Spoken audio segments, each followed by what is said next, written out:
तर पावसाळा जवळ आलेलाच आहे आणि सुकी मच्छी आहे किंवा सुके बोंबील ते साठवून कसे ठेवायचे ते मी सांगितलेलं आहे ह्या रेसिपीमध्ये। आणि सुके बोंबील कांद्यावर कसे तयार करायचे ते आज तयार करणार आहे।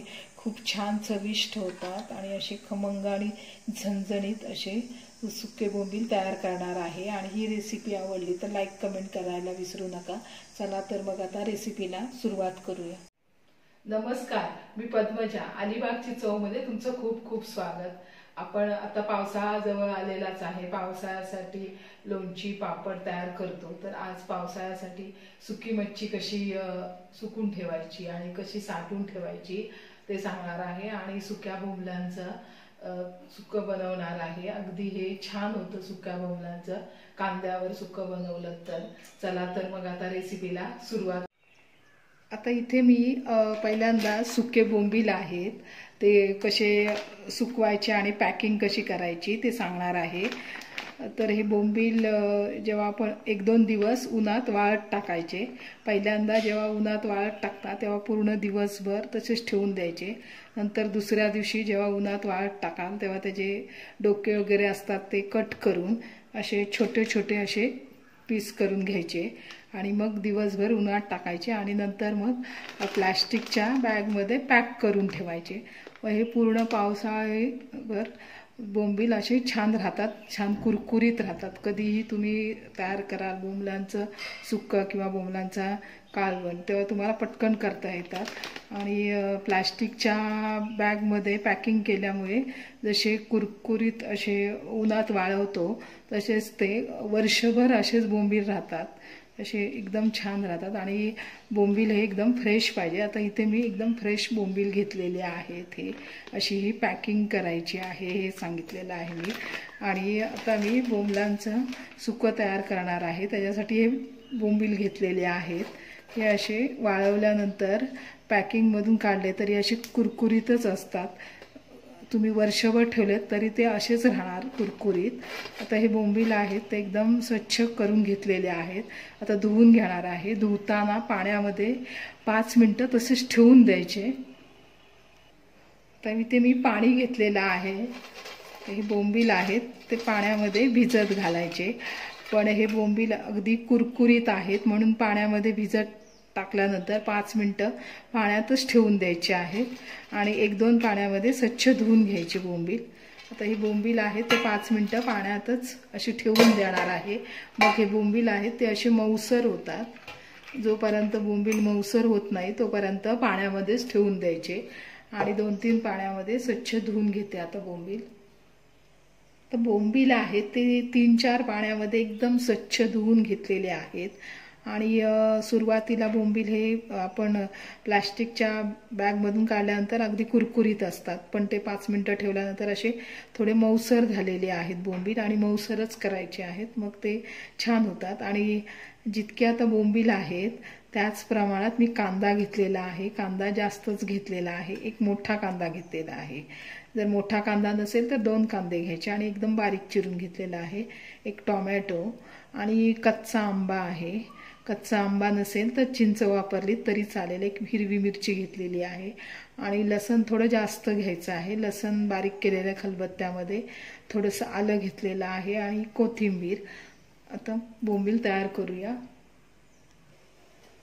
आता ह्या कढईमध्ये तेल घालून घ्यायचं आहे। तेलाचं प्रमाण थोडं जास्त घ्यायचं। तेल गरम झालेलं आहे। आता कांदा घालून घ्यायचा आहे। कांदा फक्त मऊसरच करून घ्यायचा आहे।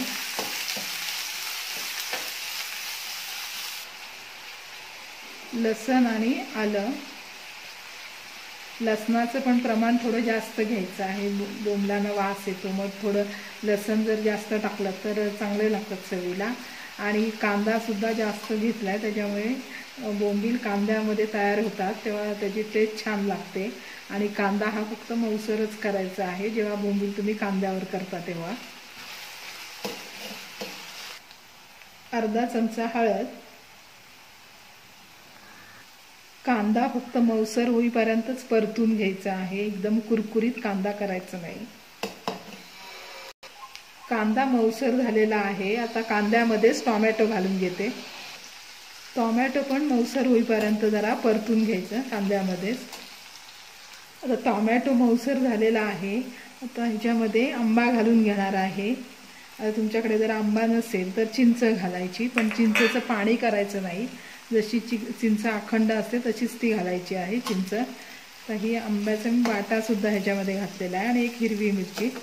थोडंसं हे पण मऊसर करून द्यायचं आहे, जास्त वेळ नाही, अगदी 1 मिनिटभर परतून द्यायचं. मग बोंबील घालून घेणार आहे. 1 चमचा मिरची पावडर. पण जेव्हा बोंबील कांद्यावर करता तेव्हा मिरची पावडरच वापरायची आहे, घरगुती मसाला घालायचा नाही. त्याने थोडी चव एवढी लागणार नाही, पण मिरची पावडरने त्याला खूप छान चव लागते. आणि 1 चमचा घेतलेली आहे, कारण का जरा बोंबील आहे ते झणझणीतच करायचे आहेत म्हणून 1 चमचा मिरची पावडर घालून घ्यायची. पण मिरची पावडरने छान होतात टेस्टला. आता बोंबील घालून घेणार आहे.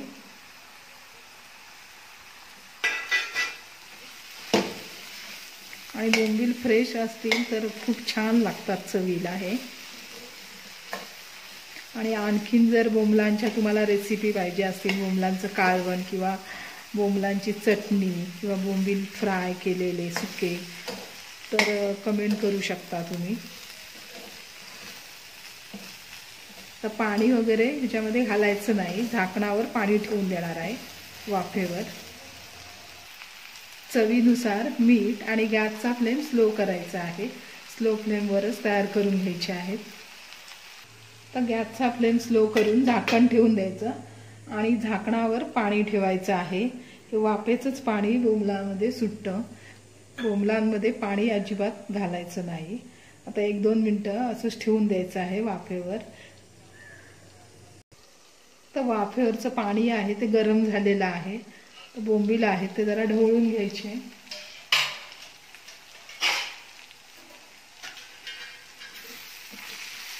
बोंबलांमध्ये ओलावा निर्माण झालेला आहे.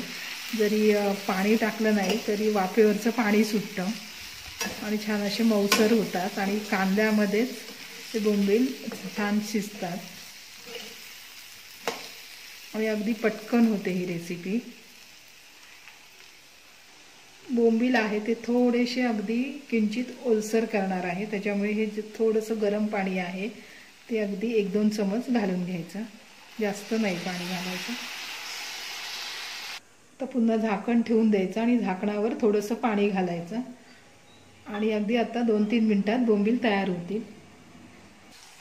बोंबील आहेत ते तयार झालेले आहेत. मस्त खमंग वास येतोय, कारण का बोंबील एकदम फ्रेश होते आणि हे भाकरीसोबत खायला खूप छान लागतात. एका भाकरीऐवजी तुम्ही 2 भाकऱ्या खाऊ शकता आणि टिफिनला वगैरे द्यायला खूप छान आहे.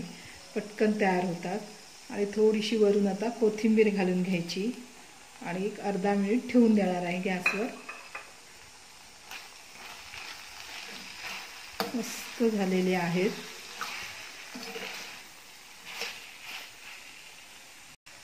तर सुके बोंबील तयार झालेले आहेत. मी गॅस बंद करून घेते.